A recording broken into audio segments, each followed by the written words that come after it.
कि 1.5 महीना बारिश पड़ेगी, 1.5 महीना सर्दी बहुत पड़ेगी। अगर आप यीशु मसीह की लाइफ की ओर ध्यान दें तो परमेश्वर को छूना आसान नहीं था।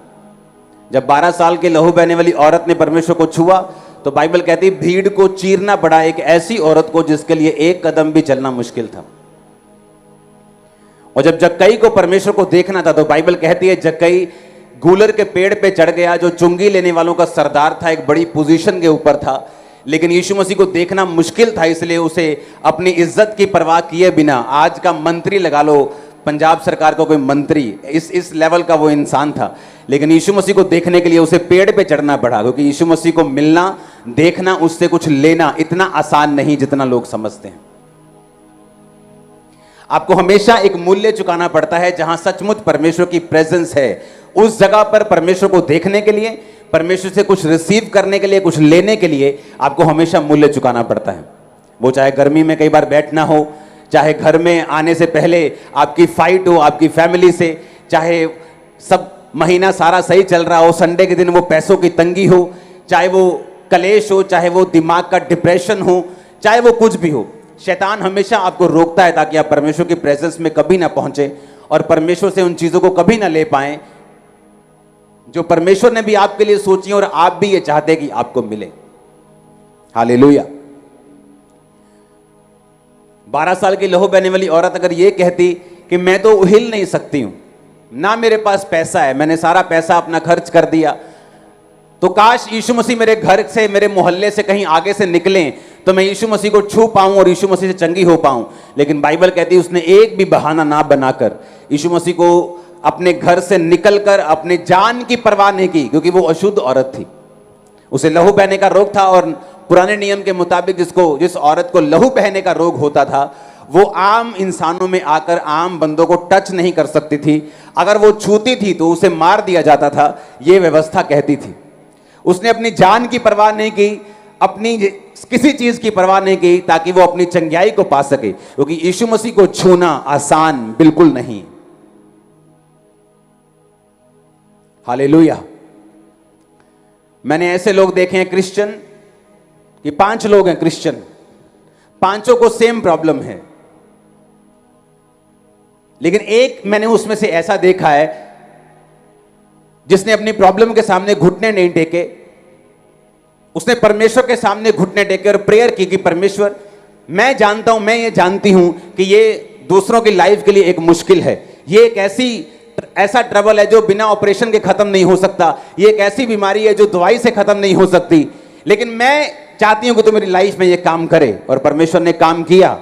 वो काम एक की लाइफ में किया जिसने दुहाई दी, जो रो रो के चिल्लाई प्रभु के सामने, जिसने अपने पास्ट को, जो अच्छा पास्ट था, पिछला बीता हुआ कल, उसने चर्च मिस नहीं की, प्रेयर मिस नहीं की, रोजे मिस नहीं किए, रिकॉर्ड अच्छा रखा और परमेश्वर ने, मैंने देखा, उसे छुआ और आजाद किया।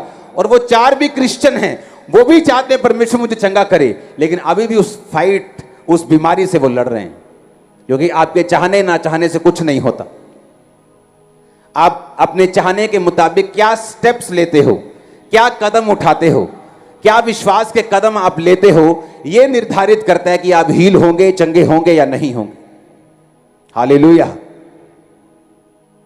अपने पड़ोसी को बोलो ध्यान से सुन, फिर से बोलो अपने पड़ोसी को बोलो ध्यान से सुन। आमीन।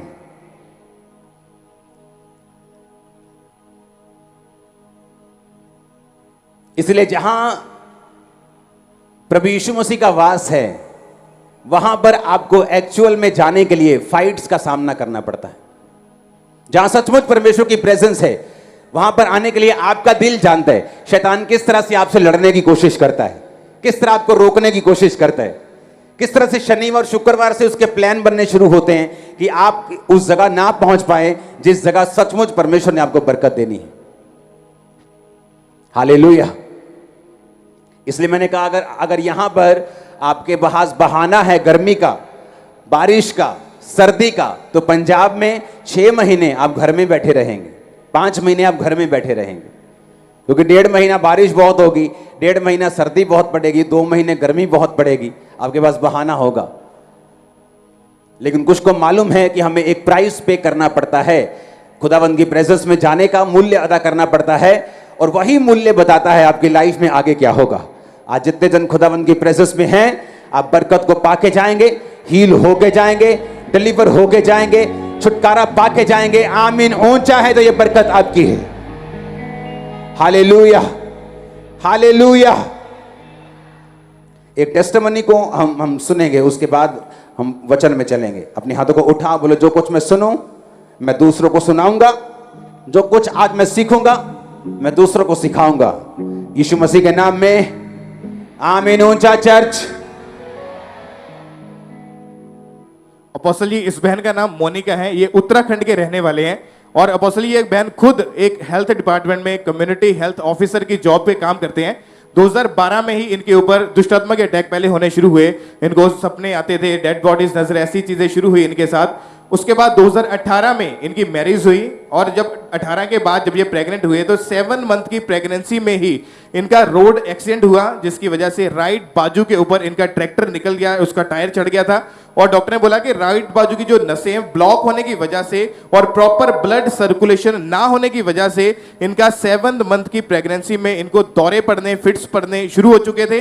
और जब डॉक्टर के पास गए, इनकी अल्ट्रासाउंड हुई, डॉक्टर ने बोला कि मदर को दौरे पड़ने की वजह से जो बच्चा है वो गर्भ में ही डेड हो चुका है, वो मर चुका है। उसके बाद अपोस्टल 2020 में दोबारा ये बहन प्रेग्नेंट हुए और इनको प्रेगनेंसी के दौरान एक सपना आया कि बच्चे की गर्दन को कोई मरोड़ रहा है। और फिर नेक्स्ट डे जब उठे, ब्लीडिंग हुई, इनका फिर से मिसकैरेज हो गया। उसके बाद से अपोस्टल जी कभी ये प्रेगनेंसी को कंसीव नहीं कर पा रहे थे। और इनके हस्बैंड जब डॉक्टर के पास गए, डॉक्टर ने इनके यूट्रस की स्कैनिंग की, इनको बोला कि यूट्रस में बहुत ज्यादा स्वेलिंग बढ़ चुकी है, आप लगातार दवाइयां खाओ। मेडिसिन खाने के बावजूद कोई आराम नहीं मिल रहा था। और बेबी ना होने की वजह से ये दोनों ही इतना ज्यादा डिप्रेशन में जा चुके थे, इनकी लाइफ में कोई जॉय, कोई खुशी नहीं रह चुकी थी। लोग इनसे अपने बच्चों को छुपा लेते थे, इसी वजह से ये बहन बहुत ज्यादा रोते रहते थे। उसके बाद ये 30 दिसंबर 2021 में जब तीसरी बार ये बहन प्रेग्नेंट हुए तो 8वें महीने में ही प्री मैच्योर डिलीवरी हुई और बच्चे की बॉडी पूरी तरह से पीली पड़ चुकी थी, सांस ना आने की वजह से। और डॉक्टर ने इनको 9 दिन तक इनके बच्चों को जो मशीन में रखा, वेंटिलेटर के ऊपर रखा, ट्रीटमेंट चला। इनको जब बेबी हुआ तो कितने किलो का था ये? 1.5 किलो का। सिर्फ 1.5 किलो का प्रीमेच्योर बेबी हुआ। ओके। और डॉक्टर ने बोला कि जो वजन भी बहुत कम है। आप एक हेल्थ ऑफिसर हैं जी। खुद एक हेल्थ ऑफिसर हैं, सरकारी ऑफिसर हैं। हाँ जी। ओके। अब मेरी बात ध्यान से समझना कि टेस्टिमनी देने का रीजन क्या है। इनको दुष्ट आत्मा के अटैक होने शुरू हुए। ओके। लोग बोलते हैं ये अनपढ़ता है, ये अंधविश्वास है। ये सरकारी अफसर बात कर रहा है, सरकारी अफसर गवाही दे रहा है, वो भी वो सरकारी अफसर जो खुद मेडिकल लाइन में अफसर है। ओके।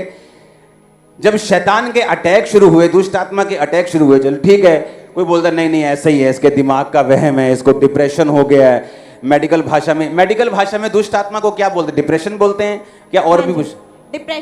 डिप्रेशन बोल लेते हैं। ओके। इसको डिप्रेशन हो गया, इसको ये हो गया, वो हो गया। चलो ठीक है, चलो मान लेते हैं ये पखंड है, ये डिप्रेशन है, दुष्ट आत्मा कोई चीज नहीं। लेकिन बाइबल एक वचन बयान करती है यूहन्ना में, यूहन्ना 10 बाब जब आप पढ़ते हैं, यीशु मसीह ने कहा शैतान आता है चुराने के लिए, घात करने के लिए और नष्ट करने के लिए। जब भी शैतान एक व्यक्ति की लाइफ में होगा, उसकी लाइफ में ये चीजें होनी शुरू होंगी। वो घात किया जाएगा, उसका हेल्थ, उसके बच्चे, उसका पति, उसके परिवार, उसकी फाइनेंस, उसकी जिंदगी नष्ट किया जाएगा, चुराया जाएगा। जहां जहां शैतान होगा, यीशु मसीह ने कहा वहां घात किया जाएगा। वो घात करने के लिए, नष्ट करने के लिए और चुराने के लिए आता है। और पहली चीज क्या चुराई शैतान ने? जब इनका एक्सीडेंट हुआ तो क्या चढ़ गया था आपके? ये पानी वाला टैंकर होता है ना, उसका पिछला पहिया पूरा हाथ के ऊपर चढ़ गया था। और आपको फिट पड़ने शुरू हो गए। 1 हफ्ते के बाद जब मैं सुबह उठी तो मुझे कुछ दिखाई नहीं दे रहा था। उसके बाद से मुझे पता नहीं क्या हुआ, पूरे दिन मुझे कंटिन्यू फिट्स पड़ते रहे, दौरे पड़ते हाँ रहे। जी। और उसकी वजह से क्या हुआ? उसकी वजह से यहाँ से हायर सेंटर रेफर कर दिया, पूरे दिन हॉस्पिटल में घूमते रहे एम्बुलेंस में। और जब शाम को पहुंचे तो रात हो गई थी। उस टाइम तक बच्चे की धड़कन बंद हो गई थी। मतलब वो बच्चा पेट में मर चुका था। पेट में डेथ हो गई। क्योंकि शैतान क्या करने के लिए आता है? चुराने के लिए और नष्ट करने के लिए।